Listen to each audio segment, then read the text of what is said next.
The Iranian regime is the leading state sponsor of terror.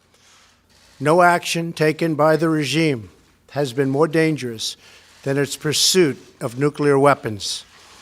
Today, we have definitive proof that this Iranian promise was a lie. Last week, Israel published intelligence documents, long concealed by Iran, conclusively showing the Iranian regime and its history of pursuing nuclear weapons. La decisione degli Stati Uniti di uscire dall'accordo sul nucleare iraniano, stipulato nel 2015 da Teheran con i 5 membri permanenti del Consiglio di sicurezza dell'ONU, più la Germania, provoca una situazione di estrema pericolosità non solo per il Medio Oriente. Per capire quali implicazioni abbia tale decisione, presa sotto pressione di Israele, che definisce l'accordo la resa dell'Occidente all'asse del male guidato dall'Iran, si deve partire da un fatto ben preciso. Israele ha la bomba, non l'Iran. Sono oltre 50 anni che Israele produce armi nucleari nell'impianto di Dimona, costruito con l'aiuto soprattutto di Francia e Stati Uniti.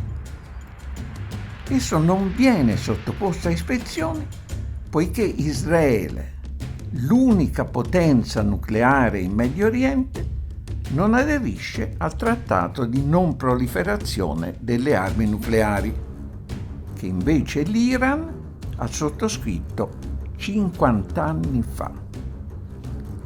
Le prove che Israele produce armi nucleari sono state portate oltre 30 anni fa da Mordechai Vanunu, che aveva lavorato nell'impianto di Dimona. Dopo essere state vagliate dai maggiori esperti di armi nucleari, furono pubblicate dal giornale The Sunday Times il 5 ottobre 1986.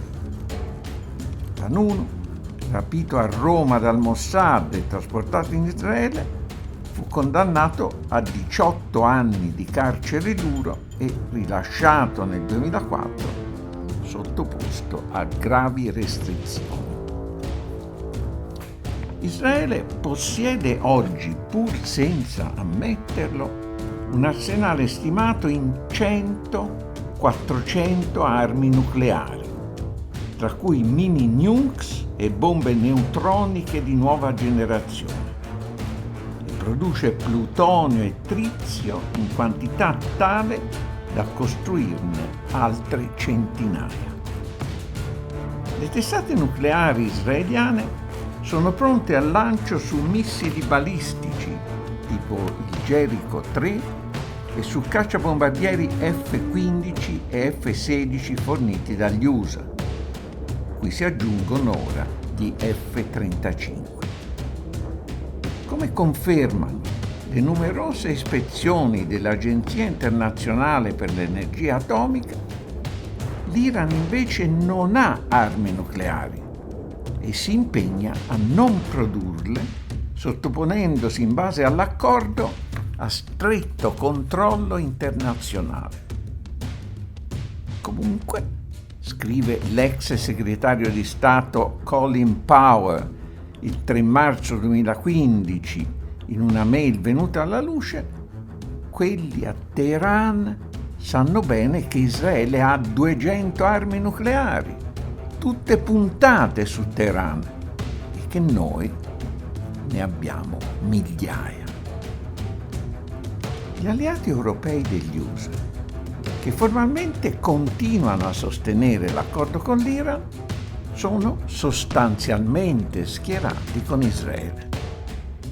La Germania ha fornito a Israele 6 sottomarini Dolphin modificati così da poter lanciare missili da crociera a testata nucleare ed ha approvato la fornitura di altri 3.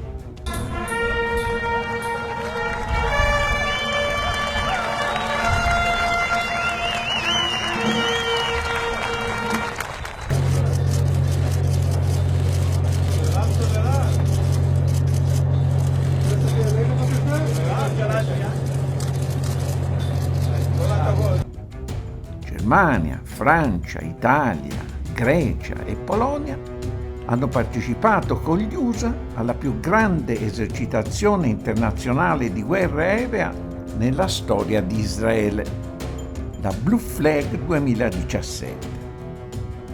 L'Italia, legata a Israele da un accordo di cooperazione militare, legge numero 94/2005, vi ha partecipato con caccia Tornado del sesto stormo di Ghedi, addetto al trasporto delle bombe nucleari B-61 che tra non molto saranno sostituite dalle B-61-12.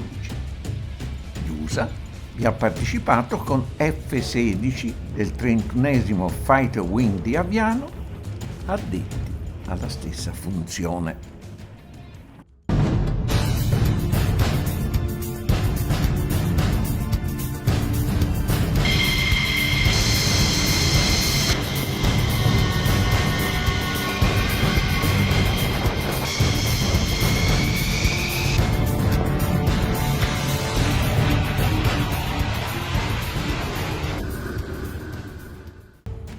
Le forze nucleari israeliane sono integrate nel sistema elettronico NATO, nel quadro del programma di cooperazione individuale con Israele, paese che, pur non essendo membro dell'alleanza, ha una missione permanente al quartier generale della NATO a Bruxelles.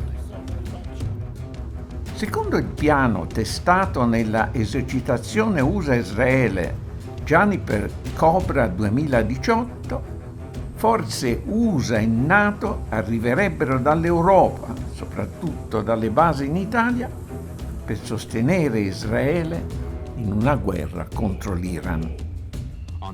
La guerra potrebbe iniziare con un attacco israeliano agli impianti nucleari iraniani, tipo quello effettuato nel 1981 a Osirak, in Iraq. In caso di rappresaglia iraniana, Israele potrebbe far uso di un'arma nucleare, mettendo in moto una reazione a catena dagli esiti imprevedibili.